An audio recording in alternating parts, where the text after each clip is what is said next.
여러분들 반갑습니다. 네, 우리 주님의 이름으로 여러분들 환영합니다. 대면 예배로 나오신 분들, 그리고 또 온라인으로 우리 줌으로 예배 참여하신 우리 교우들, 주님의 이름으로 환영합니다. 오늘은 11월 둘째 주 주일 아침이고요. 성령 강림 후 13번째 주 주일입니다. 오늘 예배를 통해서 우리 주님의 은혜와 평안이 여러분들과 함께 하시기를 바랍니다. 역시 계속 저희가 대면 예배 참석을 희망하시는 분은 금요일까지, 매주 금요일까지 참여 의사를 좀 밝혀주셔야 됩니다. 왜냐하면 이제 공간이 제한되어 있어서 만약에 많은 분들이 오시게 되면 저희가 조금 문제가 생기기 때문에 그렇습니다. 꼭 금요일까지 신청을 해주시고요. 저희가 10월 마지막 주 주일에 저희가 공동회의가 있었죠. 그래서 지난해 결산 그리고 올해 이제 예산 두 가지 안을 여러분들에게 말씀드리고 여러분들이 그거를 다 가결시켜 주셔서 저희가 그대로 결산한 대로 받고 또 예산안 세운 대로 저희가 집행하기로 했습니다. 그래서 그때 이제 회의록 채택을 저희가 이제 그날 이제 바로 회의 중에 할 수 없어서 저희가 카톡방에 공지하는 거, 그리고 저희가 이 예배실 게시판에 게시하는 것으로 해서 저희가 회록 채택을 하기로 결의를 했었어요. 그래서 말씀드린 카톡방에 보시면 저희가 그 회록 올려드렸고요. 그리고 이 교회 한쪽에 게시판에도 회록이 게시가 되어 있습니다. 그래서 궁금하신 분들은 열람을 하시면 되겠습니다. 네. 그리고 저희가 이번 주 주중에 저희가 사경회가 있습니다. 목요일부터 금요일, 토요일 이렇게 3일 동안 매일 저녁 8시 저희가 1시간 정도 줌으로 저희가 사경회 하려고 합니다. 역시 들어오시는 줌 아이디와 패스코드는 저희 주보에 공지가 되어 있고요. 또 카톡방에도 공지를 해드렸습니다. 그래서 보시고 이렇게 줌으로 접속에 들어오셔서 사경에 참여하시면 되겠습니다. 사경에는 이 한국교회가 부흥하고 한국교회가 성장하는 아주 중요한 계기를 만들어줬던 모임입니다. 그러니까 쉽게 말씀드리면 성경 공부하는 모임이에요. 그래서 이 모임을 통해서 한국교회는 이 말씀을 공부하는 모임을 통해서 성장을 한 교회입니다.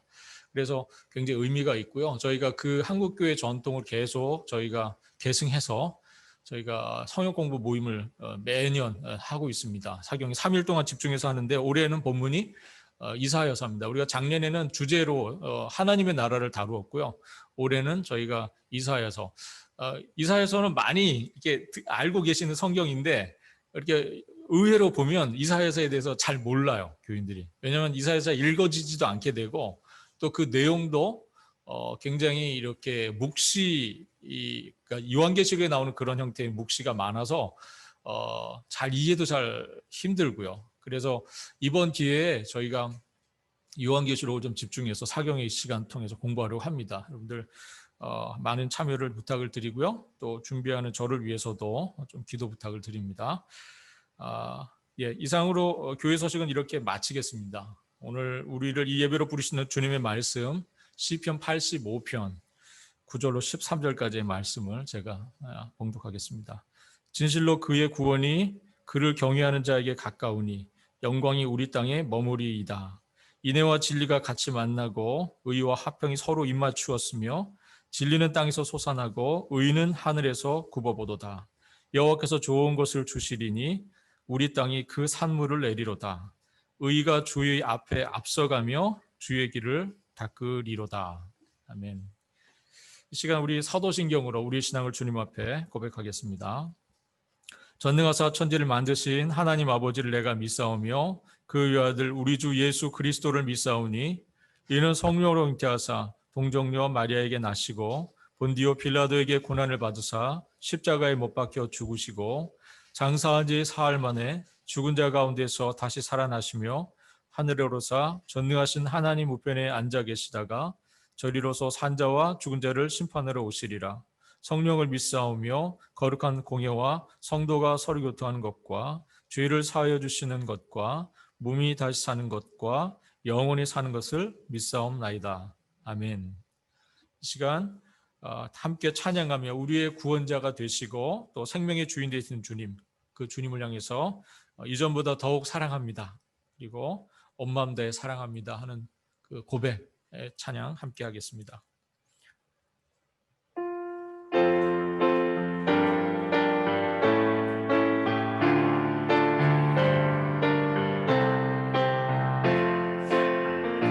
내 주 되신 주를 참 사랑하고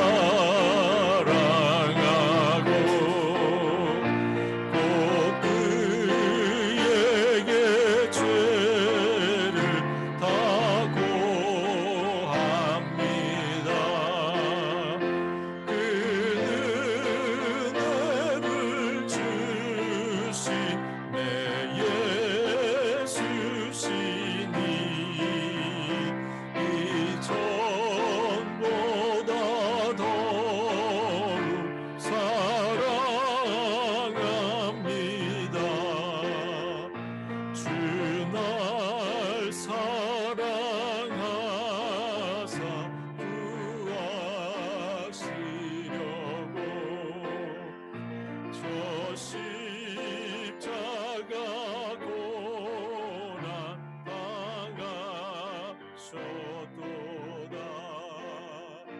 그것이 관쓰신 내 주 배우니 이 전보다 더욱 사랑합니다.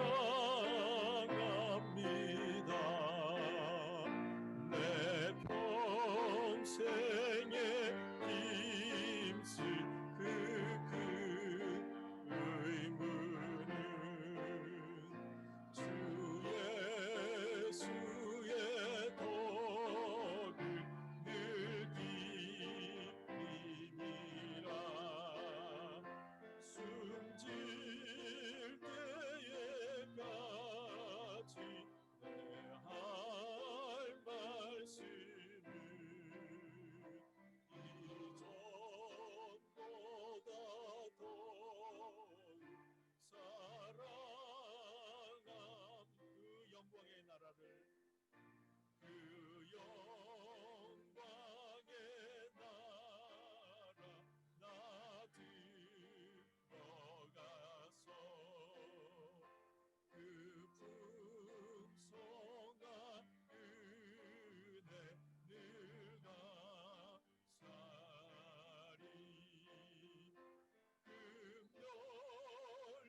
금연류관 쓰고 나 찬송할까. 이 전보다 더욱 사랑합니다. 이 전보다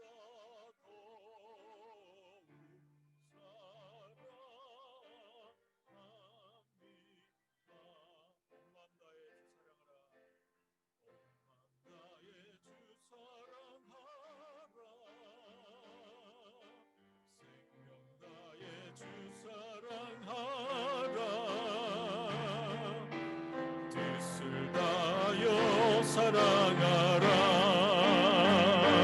온 맘 다해 생명 다해 주 사랑해. 온 맘 다해 온 맘 다해 주 사랑하라. 생명 다해 주 사랑하라. 뜻을 다하여 사랑하라. 맘 다해 생명 다해 주 사랑해. 주 사랑해요. 존귀하신 주님 주 사랑해요. 큰일 행하셨네. 주 사랑해요. 더욱 사랑해. 온 맘 다해 생명 다해 주 사랑해. 주 사랑해요. 주 사랑해요. 존귀하신 주님 주 사랑해요. 큰일 행하셨네. 주 사랑해요.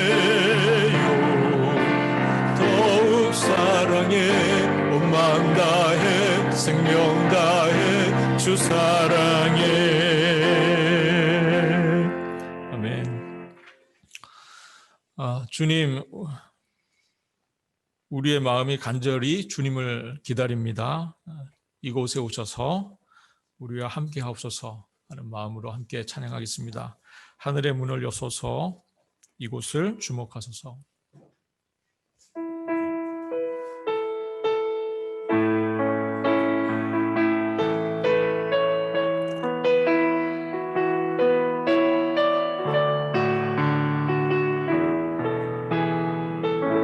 하늘의 문을 여소서,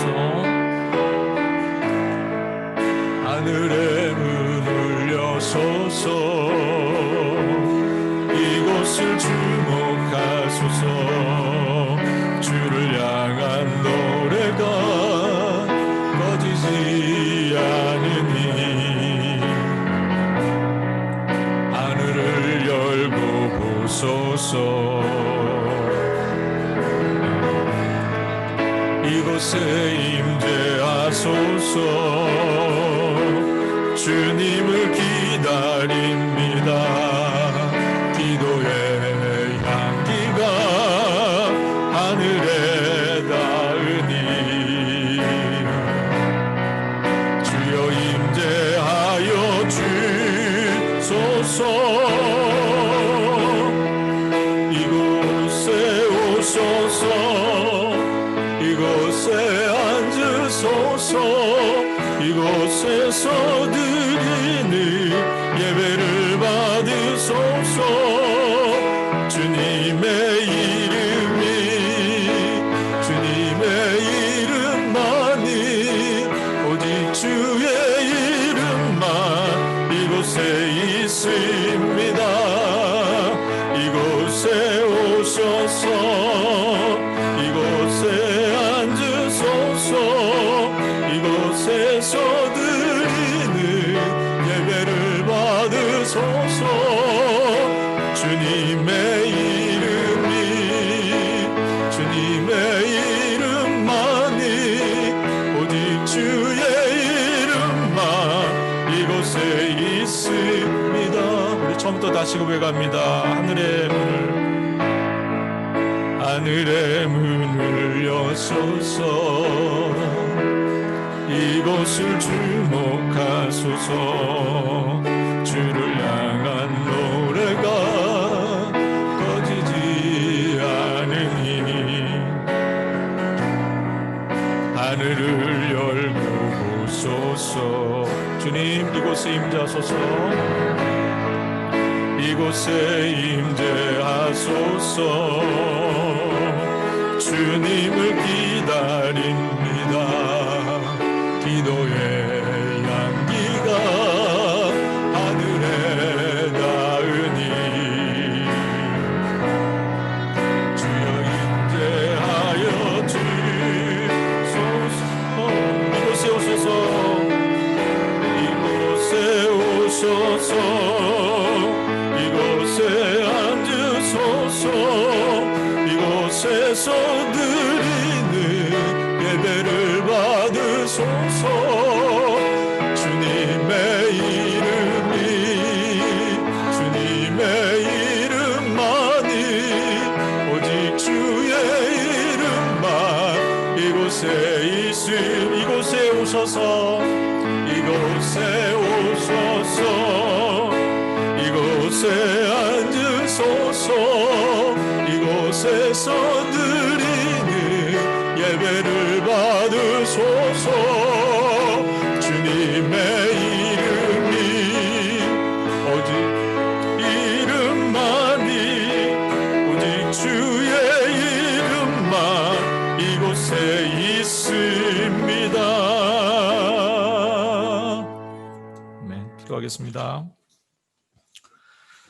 사랑하는 주님, 감사합니다. 이 시간 저희들 사랑하셔서 주님 예배할 수 있는 이 귀하고 복된 자리로 불러 모아 주시니 주님 감사합니다. 주님, 저희가 어느 곳에 있든지 늘 주님을 예배하는 예배자로 있게 하시고 참되고 진실한 마음으로 주님 앞에 서는 주의 자녀들, 주의 백성들 될 수 있도록 주께서 늘 은혜 주시기를 원합니다. 주님, 저희의 삶의 자리를 늘 주님께서 붙드시는 줄로 압니다. 주님, 저희에게 여러 가지 시련과 어려움이 있어도 주님 함께 해주시는 것 확신하며 임마누엘 주님 높이며 저희가 당당히 또 힘있게 나아갈 수 있도록 주님께서 늘 저희들의 삶을 지켜주시기 원합니다.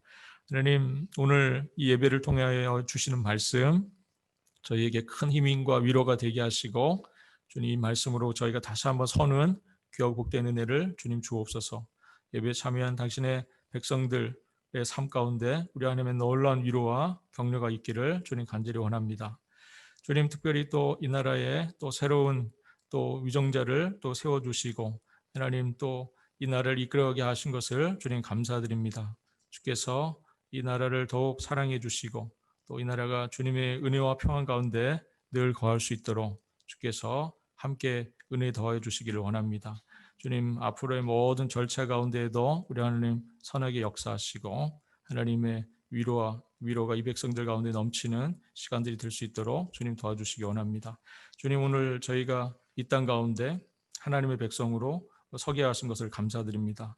저희가 참으로 이 땅에 주님의 마음으로 이 땅을 바라보며 이 땅에 정말 주의 복음이 필요한 자들, 또 주님의 위로가 필요한 백성들 저희가 찾아가 주님의 사랑과 위로를 전하는 주의 백성들 될 수 있도록 주께서 함께해 주시고 은혜 더해 주시기 원합니다.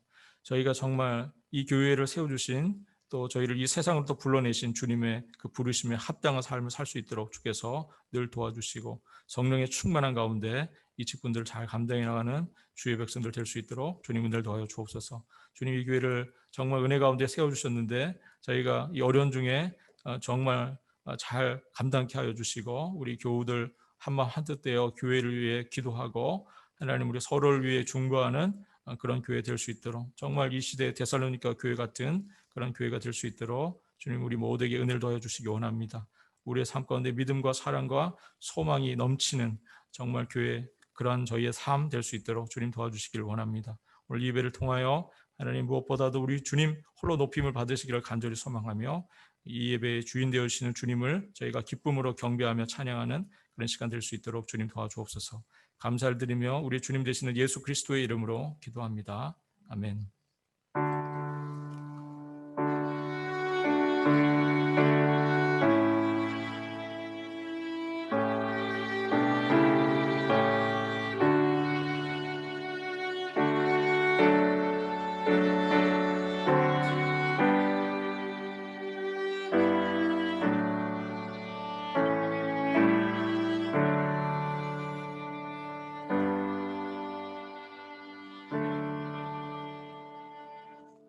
시간을 준비하신 예물을 드리는 시간입니다. 우리 준비된 예물 놓고 우리가 우리의 모든 은혜와 복을 주신 주님 감사하는 마음으로 일장 찬양 함께 찬양하겠습니다. 만복의 근원 하나님 온 백성 찬송 드리고 저 천사여 찬송하세 찬송 성부 성자 성령 아멘. 기도하겠습니다. 만복의 근원 되신 우리 하나님 감사합니다. 저희들에게 주신 삶의 많은 복록들 저희가 기쁨으로 또 감사함을 헤아려서 우리 주님께 드립니다. 정말 과부의 두 랩돈과 같이 우리의 모든 것을 드리는 심정으로 드린 이 예물 주께서 흠향하시고 또 이 예물을 통하여 우리 하나님 놀라운 역사들을 주님 읽어주시기를 간절히 원합니다. 하나님께서 원하시는 곳에 또 우리 하나님의 선하신 뜻을 드러내시고자 하신 곳에 잘 사용되어서 이 땅에 백성들 위로하고 격려하는 곳에 예물이 복되게 사용되어 줄 수 있도록 주님 함께해 주옵소서. 주님의 복음이 이 예물을 통하여 힘있게 드러나고 또 전해줄 수 있도록 우리 하나님 역사해 주시고 주님 이 교회가 올 한 해도 정말 물질적으로 부족함이 없는 한 해 될 수 있도록 우리 주님께서 함께해 주시고 주님 채워주시기 원합니다. 하나님 저희들의 삶도 우리 하나님의 은혜 가운데 있게 하여 주시고 물된 동산과 같은 저희의 삶이 되도록 주님 늘 은혜를 더하여 주옵소서. 감사를 드리며 우리 주님 되시는 예수 그리스도의 이름으로 기도합니다. 아멘. 이 시간 오늘 우리에게 주시는 하나님의 말씀 같이 보겠습니다. 데살로니가 전서 4장 13절로 18절까지의 말씀입니다. 신약성경 331쪽 데살로니가 전서 4장 13절부터 18절까지의 말씀을 보겠습니다.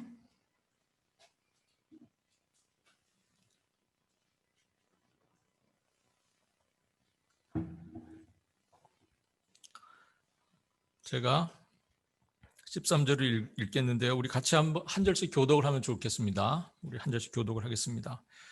제가 먼저 4장 13절 읽습니다. 형제들아, 자는 자들에 관하여는 너희가 알지 못함을 우리가 원하지 아니하노니 이는 소망 없는 다른 이와 같이 슬퍼하지 않게 하려 함이라.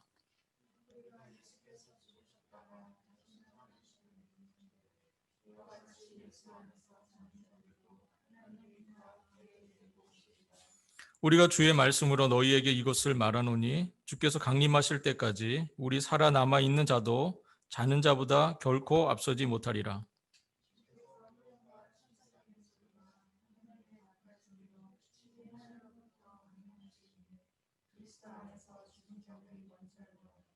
그 후에 우리 살아남은 자들도 그들과 함께 구름 속으로 끌어올려 공중에서 주를 영접하게 하시리니 그리하여 우리가 항상 주와 함께 있으리라. 아멘. 어제 뉴스를 보셨겠지만 어제 미국의 제46대 대통령으로 조 바이든이 당선됐다는 뉴스들이 나오더라고요. 그래서 많은 사람들이 기뻐하고 즐거워하는 그런 모습이 뉴스를 통해서 비춰졌습니다. 그런데 물론 이제 그 뉴스를 보면서 기쁜 일이기도 했는데 저는 개인적으로 최근 미국의 이 코로나 바이러스 누적 확진자의 숫자가 늘어가는 것이 굉장히 염려스럽게 저는 느껴지고요. 누적 확진자 1,000만 명이 넘었습니다. 미국은. 그리고 하루 확진자 연일 10만 명 이상씩 나오고 있고요. 누적된 사망자의 숫자도 24만 명이 넘었습니다. 벌써. 이 숫자는 다른 여러 나라에 비교해 볼 때 너무나 압도적으로 많은 숫자여서 걱정이 됩니다. 또 하루 사망자가 1,000명이 넘어가고 있어요. 어제도 900명이 넘어서 1,000명 가까이 됐던 것 같더라고요. 그래서 그 전날은 계속 1,000명 이상씩 나왔고요. 이 대선이라는 이슈에 가려져서 많은 사람들이 조금 이제 관심을 덜 갖는 것 같은 느낌이 드는데 사실은 많은 사람들이 이 가족이 죽는 일을 경험하고 있습니다. 요즘 미국이요. 굉장한 큰 슬픔이 사실은 많이 있는 요즘이에요. 미국이요. 안타까운 일이 아닐 수 없습니다. 그런데 오늘 말씀을 보면요. 사도 바울도 디모데를 통해서 데살로니가 교회의 성도들 가운데 이런 그 가족이나 형제자매를 과 사별하는 죽는 그런 가족들 죽는 것에 대한 이야기를 듣게 되는 것을 볼 수 있습니다. 오늘 본문이 그런 내용이에요. 그래서 사도 바울이 그 디모데를 통해서 듣게 된 데살로니가 교회의 그 이야기를 듣고 오늘 본문을 통해서 그 형제 자매들을 향해서 사도 바울이 오늘 위로와 권면의 메시지를 보내고 있습니다. 먼저 사별한 가족들이 있다 할지라도 있다 해도 내세에 소망이 없는 사람들, 다른 사람들, 즉 세속에 있는 믿지 않는 사람들처럼 그렇게 슬퍼하지 말라고 이렇게 당부를 합니다. 오늘 본문 13절이 이렇게 시작합니다. 형제들아, 자는 자들에 관하여는 너희가 알지 못함을 우리가 원하지 아니하노니 이는 소망 없는 다른 이와 같이 슬퍼하지 않게 하려 함이라. 이렇게 말씀합니다. 그래서 자는 자들이라고 표현이 되었는데요. 성경은 자는 자들, 특별히 죽은 자들을 자는 자들이라고 이렇게 많이 표현을 합니다. 성경에서는요. 예수님도 회당장 야이로의 딸이 죽었을 때 그 집을 방문해서 보니까 주변에 이제 통곡하는 사람들이 많이 있잖아요. 장례식장에 가면 항상 그 사람들을 향해서 예수님께서 이렇게 말씀하세요. 너희가 어찌하여 우느냐? 이 아이가 죽은 것이 아니라 잔다. 이렇게 말씀하셨습니다. 그리고 구약 성경 다니엘서를 봐도 이런 말씀이 있어요. 12장에 보면 죽은 자를 가리켜 땅의 티끌 가운데서 자는 자 이렇게 표현합니다. 죽은 자들을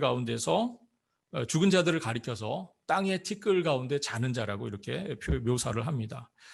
성경은 왜 이렇게 죽은 사람들, 죽은 자를 잔다고 이렇게 묘사할까요? 그건 일단 잠들면 어부가도 모를 정도로 깊이 잠들어서 그렇습니까? 그런 건 아닌 것 같아요. 그죠? 예.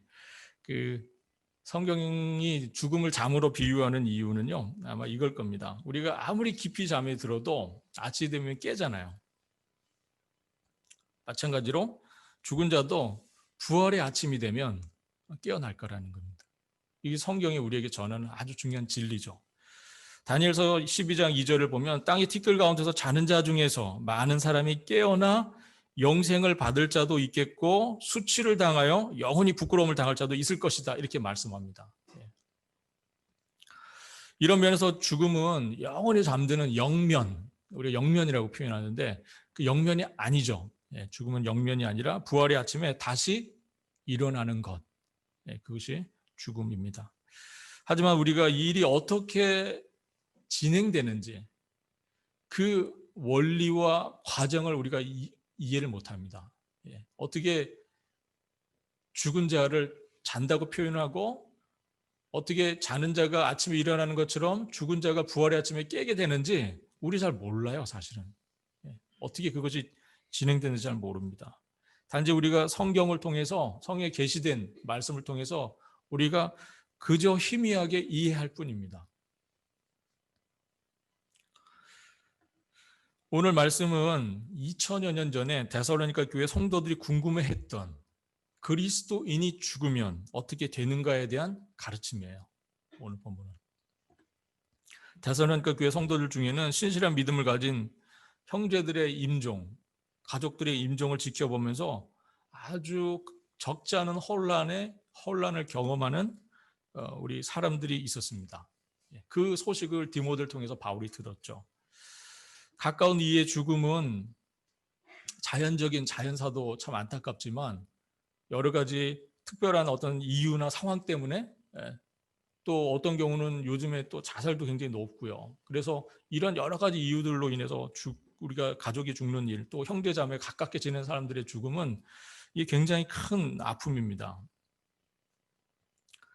일찍이 데살로니가 교회 성도들이 궁금해했던 것은 그리스도인이 죽으면 어떻게 되느냐 하는 이 문제 외에도 오늘 본문에 데살로니가서를 읽어보면 그 주님이 말씀하시는 그 부활의 아침, 즉 재림의 때는 언제인가 하는 궁금증도 있었고요. 또 만약 주님이 지금 당장 오시게 되면 이미 죽은 우리 형제들이 있거든요. 그 형제들은 과연 어떻게 되는가? 이미 죽은 자들은 주님이 재림하실 때 주님의 그 부활하신 주님의 그 영광스러운 모습을 보는 일에 함께 할 수 없게 된다고 생각을 한 거예요. 그렇게 되면 그 사람들이 어떤 불이익을 받게 되는 것은 아닌가. 우리가 살아서 주님을 맞는 자들과 이미 죽은 자들은 그렇게 다른 상황 때문에 어떤 불이익이 발생하는 건 아니냐는 그런 염려와 우려가 있었어요. 교인들에게요. 궁금했습니다. 그동안 온갖 어려움 중에도 함께 견디며 또 서로 기도하고 인내했던 형제 자매들, 그 형제들이 먼저 죽음을 맞이함으로 말미암아 떨어져 있게 되는 그 상황. 근데 그때 주님이 오신다면 어떻게 될 것인가 하는 거예요. 함께 고생을 했는데 막상 영광의 주님을 맞는 그 순간에 함께하지 못하게 된 것은 아닌가 하는 이런 염려와 불안이 데살로니가 교회 교인들에게 있었습니다. 그래서 그 문제로 걱정이 되고요, 염려가 있었어요. 그래서 그 걱정이 데살로니가 교인들의 그 사이에 있는 그 걱정과 염려가 디모데를 통해서 지금 사도 바울에게 전달되었고요. 그 내용에 대해서 사도 바울이 회신을 통해서 편지를 통해서 이야기를 지금 하고 있는 겁니다. 그러나 사도 바울이 여기서 아주 분명하게 얘기하죠. 분명하게 얘기합니다. 먼저 죽은 형제들은, 성도들은 결코 불쌍한 사람들이 아니라는 거예요. 그대들이 염려하고 걱정하는 만한 그러한 상황이 아니라고 얘기를 합니다. 그들은 죽은 것이 아니라 자는 것이고 또 하나님께서 예수 그리스도 안에서 먼저 죽은 자들, 그들을 깨우고 그리고 나서 그 부활하신 주님께서 너희 그 다음에 살아있는 자들, 그들과 함께 우리 주님을 영접하게 하고 그리고 그 주님과 영원히 함께하게 될 것이라는 사실을 말씀합니다. 그 사실을 강조하죠. 15절에 보니까 우리가 주의 말씀으로 너희에게 이것을 말하노니 주께서 강림하실 때까지 우리 살아남아 있는 자도 자는 자보다 결코 앞서지 못하리라, 이렇게 말씀합니다. 그러니까 데살로니가 교인들이 염려했던 그 부활이 재림의 때에 일어나는 그 부활의 순서가 그들의 염려 완전 다른 거예요. 그들의 염려는 뭐죠? 먼저 죽은 자들은 그 부활의 때 함께하지 못할 거라는 걱정이 있었던 거예요. 그런데 우리 주님의 말씀은 뭐예요? 그들이 먼저 부활하고 그리고 너희 살아있는 자들이 그 이후에 그들과 함께하고 공중에서 우리 주님을 영접하게 될 것이다. 이렇게 말씀을 하는 겁니다. 그러니 완전히 순서가 다른 거죠. 그러므로 먼저 죽은 자들이 결코 불이익을 받지 않게 될 것이라고 말씀합니다. 그리고 살아있는 자들에게는 특별히 더 유익이 있을 것이라고 얘기하지도 않아요. 그래서 먼저 죽은 자들이나 살아있는 순간에 주님을 영접하는 자들이나 이들이 불이익이 되고 이익이 더 이익이 되고 그런 게 없다는 것이죠. 이어서 주님은 데살로니가 교회 성도들의 이해를 돕기 위해서 종말에 일어날 일들을 다음과 같은 그림 언어로 묘사를 합니다. 오늘 보면 16절과 17절인데요. 한번 읽어보겠습니다. 같이 읽을게요. 주께서 호령과 천사장의 소리와 하나님의 나팔 소리로 친히 하늘로부터 강림하시리니 그리스도 안에서 죽은 자들이 먼저 일어나고 그 후에 우리 살아남은 자들도 그들과 함께 구름 속으로 끌어올려 공중에서 주를 영접하게 하시리니 그리하여 우리가 항상 주와 함께 있으리라. 여기 예수님이 다시 오시는 것, 즉 우리가 재림이라고 하죠. 이 재림이라는 헬라어 단어가 파루시아라는 단어입니다. 파루시아. 그런데 이 단어의 원래 일반적인 헬라어의 이 원래 일반적인 의미가요. 이렇게 함께 있다 할 때 표현한 뜻이에요. 함께 있음. 그게 파루시아라는 단어의 원래 뜻입니다. 그리고 그래서 임재한다. 그리고 현존한다. 함께 있다. 그거를 파루시아라고 표현합니다. 그런데 이게 또 동시에 어떤 뜻이 있냐면요. 도착한다. 어느 장소를 방문한다. 그럴 때 쓰는 단어예요. 이 파루시아가. 그래서 원래 이 단어는요. 그 로마 시대에 2000년 전에 로마 헬라 시대에 그 왕이나 황제가 어떤 한 도시를 방문할 때 식민지의 어떤 한 도시를 방문할 때 그 사용되는 단어가 파루시아예요. 황제의 파루시아. 황제가 뭐 하는 거예요? 그 도시를 방문하는 날이에요. 파루시아가 있는 날. 그렇게 이해가 되어졌습니다. 그런데 이 황제의 파루시아는요, 백성들에게 아주 잘 알려져 있었고요. 그래서 왜냐하면 황제의 파루시아가 그 날짜가 정해지면 먼저 그 도시는요, 세금을 걷어요. 세금을 걷어서 그 돈으로 도로를 새로 만들어요. 도로를 새로 만들고 또 건물들을 새로 짓습니다. 그리고 축제를 준비합니다. 그리고 그 황제의 방문을 기념한 기념 주화도 동전도 만들고요. 또 화려한 제사도 준비합니다. 황제의 방문을 기념하는 제사를 해요. 그래서 황제 파루시아가 있는 그날은요. 아주 축제가 이루어지는 날이에요. 축제가 이루어지는 날. 그리고 그 지역을 다스리는 관리는 물론이고 온 백성들이 그 황제가 오는 그 파루시아 그거를 지켜보면서 사람들이 열광하고 환영하는 그런 일이 벌어집니다. 그것이 파루시아라는 단어의 뜻이에요. 그래서 이날은 당연히 거룩한 날로 지정이 됩니다. 황제 파루시아가 이루어지는 날이기 때문에. 그런데 사도 바울이 지금 이 황제의 파루시아와 비교될 수 없는 예수 그리스도의 파루시아에 대한 이야기를 지금 하고 있는 겁니다. 예수님은 로마 황제와 비교할 수 없는 온 우주의 통치자이시죠. 온 우주의 주인이십니다. 왕 중의 왕이시죠. 만왕의 왕이십니다. 만군의 주님이시고요. 만주의 주님이십니다. 모든 왕들 중에 왕이세요. 그런 뜻이죠. 바로 그분이 예수 그리스도이십니다. 황제의 파루시아를 막기 위해서 온 백성들, 관리들, 그 나라의 모든 위정자 관리들뿐만 아니라 백성들이 다 나가서 황제의 파루시아를 맞아야 했던 것처럼 우리 예수 그리스도의 파루시아가 이루어진다면 마땅히 우리가 그 예수 그리스도의 파루시아 그 임하심을 맞기 위해 나가야 되겠죠. 그 옛날에는 황제의 파루시아를 맞기 위해서 백성들이 나간 곳은 개선문이었습니다. 그런데 오늘 본문 속에 그리스도의 파루시아를 맞는 곳은 어디입니까? 하늘입니다. 하늘에서 그리스도를 맞는 거예요. 그런데 여기서 우리가 이 하늘이라고 하는 공간에 대한 좀 이해를 할 필요가 있습니다. 하늘은 우리가 지금 물리적으로 가시적으로 보는 어떤 특정한 공간으로서의 하늘이 아니에요. 그래서 하늘이라는 것은 그런 의미가 아닙니다. 여기에서 말하는 하늘은 하나님이 계시는 공간을 의미하는 것입니다. 하나님이 계시는 공간, 하나님이 계시는 그곳, 그곳이 바로 하늘이죠. 부활하신 예수님이 지금 계신 곳도 어디죠? 하늘이죠. 예. 부활 승천하셔서 하나님 보좌 우편에 지금 앉아 계시는 우리의 신앙 고백 속에 늘 고백되어지는 그 주님이 계신 곳도 하늘이죠. 예. 이 하늘은 상징적이고 그래서 묵시적인 영역입니다. 예. 그렇게 이해를 해야 합니다. 마치 에스겔의 골짜기에 해골들이 일어나는 것처럼 그렇게 죽은 자들이 살아날 거고요. 또 출애굽기에 여호와 하나님께서 시내산에 강림하실 때 나팔 소리가 크게 울렸던 것처럼 그리스도께서 천사장의 큰 나팔 소리로 그렇게 임재하시는 것이고요. 또 다니엘서의 환상 속에 나오는 것처럼 예수님이 구름을 타고 오시는 것처럼 그렇게 오시는 거예요.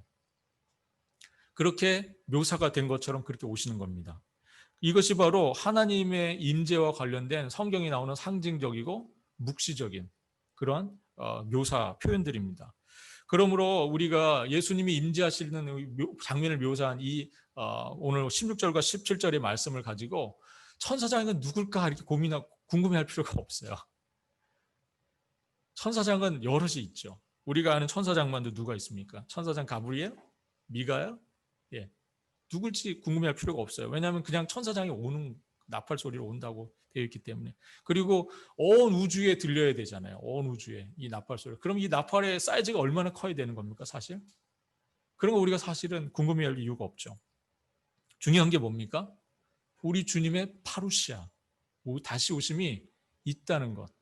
그리고 그때에 그리스도 안에서 죽은 자들이 먼저 부활할 거라는 거예요. 이 사실. 그리고 살아남은 자들도 주님을 그들과 함께 영접하게 될 것이라는 사실, 그리고 영원하신 주님과 함께 우리가 함께 있을 거라는 사실이에요. 이것이 바로 주님의 재림, 파루시아와 관련해서 우리가 꼭 기억해야 될 부분들입니다. 그런데 오늘날 많은 그리스도인들 중에서 많은 사람들이 이거를 문자적으로 해석해서 시험에 빠진 사람들 많이 있어요. 역사적으로 우리가 잘 알고 있는 옛날에 언제입니까? 89년도인가요? 그때가 언제입니까? 92년도군요. 예, 92년도 10월 28일. 예, 우리가 아는 그 다미선 교회 그 사람들이 주님의 재림이 그날 있을 거라고 해서 그걸 해석하고 엉뚱한 해프닝이 한 번 있었죠. 예. 여러분, 우리가 여기서 정말 중요한 것은요. 휴거가 어떤 식으로 우리의 가시적인 우리의 시각적으로 어떤 일이 어떻게 벌어질까에 대한 그것보다는 이 휴거가 어떠한 목적으로 있는 거냐 하는 거예요. 공중으로 끌어올림을 받는 이 현상, 이거에 굉장히 사람들이 신기하잖아요. 그래서 이 휴거, 공중으로 끌어올림을 받는 이거에 많은 사람들이 관심을 갖습니다. 그러나 사실 이거는 하나의 과정이죠. 뭐를 위한 과정이에요? 우리가 주님을 맞는 과정으로서 있는 현상일 뿐이에요. 이거 자체가 중요한 우리의 목적과 관심이 돼서는 안 되고요. 정말 우리의 중요한 목적과 관심은 뭡니까? 우리가 살아있는 상태에서 주님을 맞는 사람이나 이미 죽은 자들이나 똑같이 우리가 우리 주님을 영접하게 된다는 상황입니다. 재림의 주님을 만나고 우리가 이제 그것을 결혼으로 묘사를 하죠. 성경에서는 요한계시록에 보면 우리가 신랑과 신부가 만나는 것처럼 혼인잔치를 하는 것처럼 결혼 예식을 하는 것처럼 우리가 그 주님을 맡게 될 것이라는 사실입니다. 그래서 우리가 이 휴거라고 하는 이 표현에 너무나 우리의 마음이 쏠릴 필요는 없어요. 그래서 사도 바울이 오늘 18절에서 뭐라고 말합니까? 그러므로 이러한 말로 서로 위로하라 그랬어요. 위로하라. 결국 사도 바울이 이 상황을 묘사한 아주 중요한 목적이 어디에 있습니까? 위로하는 데 있는 거예요. 위로하는 데 있는 거예요. 사도 바울은요, 지금 종말에 대한 어떤 시나리오를 여러분들에게 설명하려고 하는 게 아니에요. 그걸 말하려고 하는 게 아닙니다. 지금 사도 바울이 데살로니가 교회로 교인들한테 보낸 이 편지 속에 묘사된 이 재림에 대한 이야기는 어떤 목적이에요?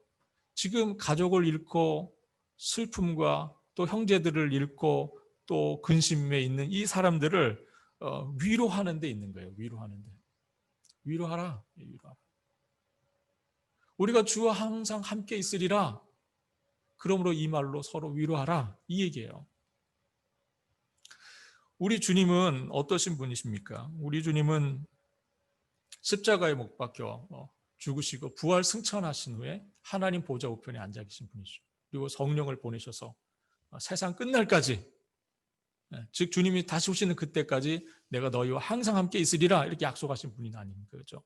그러므로 이미 그리스도 안에서 잠든 자들이나 아니면 깨어있는 상태에서 주님을 만난 자들이나 동일하게 주님이 함께 하심을 우리는 경험하고 있습니다. 믿으십니까? 성령께서 우리와 함께 하시죠. 주님이 우리와 함께 하고 계세요. 그것이 정말 중요한 겁니다. 그 함께 하시는 주님, 그 말씀으로 서로 위로하라 이겁니다.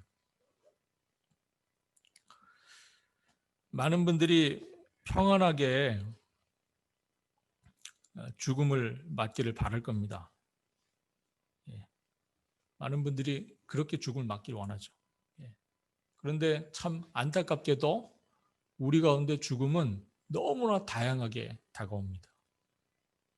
얼마 전에 션 커넬리가 잠이 들다가 죽었다잖아요. 모두가 다 그렇게 정말 죽음을 맞길 바라죠. 그런데 안타깝게도 죄의 삭신 죽음, 그죠? 죄로 말미암아 죄의 횡포와 죄가 가지고 있는 그 권세 때문에 맞게 되는 인간의 죽음은 잔인하고요, 잔혹하고 슬픕니다. 죄가 그렇게 행패를 부려요. 그래서 우리 주님께서 죄의 권세를 이기신 겁니다. 믿으십니까? 우리 주님께서 죄의 권세를 이기셨어요. 사망아 너의 쏘는 곳이 어디 있느냐, 이렇게. 우리 주님께서 죄의 권세를 이기신 겁니다. 우리가 그 확신, 그 믿음 안에서 주님을 맞는 거예요.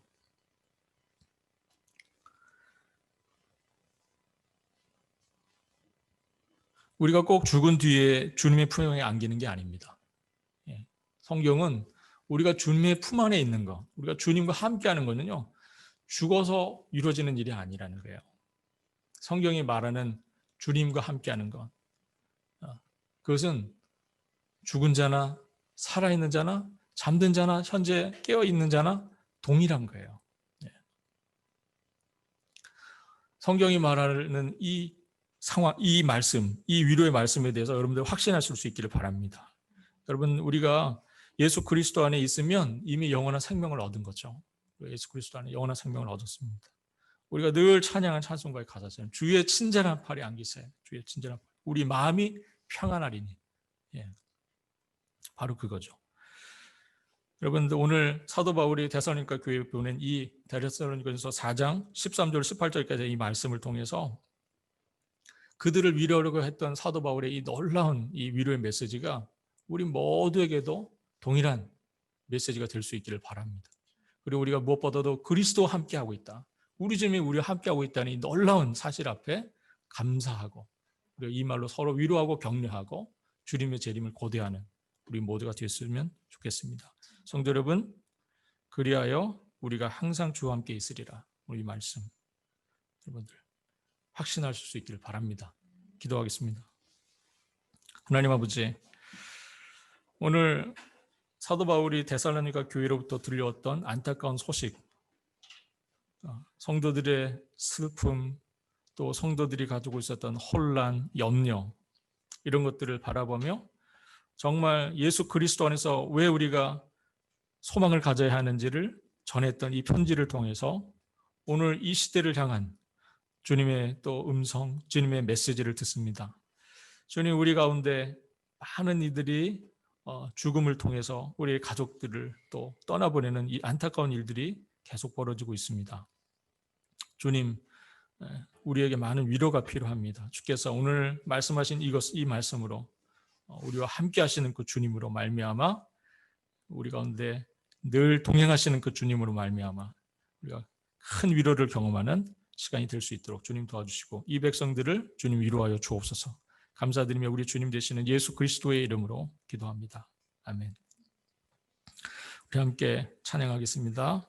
하나님의 나팔 소리 천지진동할 때에 예수 영광 중에 구름 타시고, 함께 찬양하겠습니다.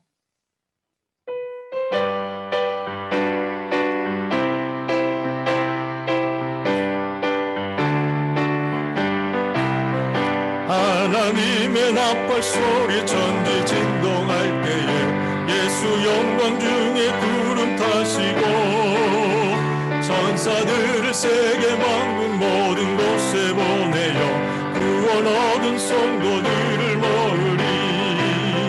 나팔 불 때 나의 이름 나팔 불 때 나의 이름 나팔 불 때 나의 이름 부를 때에 잔치 참여하겠네. 무덤 속에 잠자던 자 그때 다시 일어나 영화로운 부활 승리 얻으리. 주의 택한 모든 성도 구름 타고 올라가 공중에서 주의 얼굴 배우리. 나팔 불 때 나의 이름 나팔 불 때 나의 이름 나팔 불 때 나의 이름 부를 때에 잔치 참여하겠네. 주님 다시 오실 날을 우리 알 수 없으니 항상 기도하고 깨어 있어서 기쁨으로 보좌 앞에 우리 나가서도록 그때까지 참고 기다리겠네. 나팔 불 때 나의 이름 나팔 불 때 나의 이름 나팔 불 때 나의 이름 부를 때에 잔치 참여하겠네. 지금은 우리의 주님 되시는 예수 그리스도의 은혜와 하나님 아버지의 사랑과 성령의 교통하심이 주 앞에 머리를 숙인 당신의 이 사랑하는 사람들 위해 영원토록 함께 계실지어다.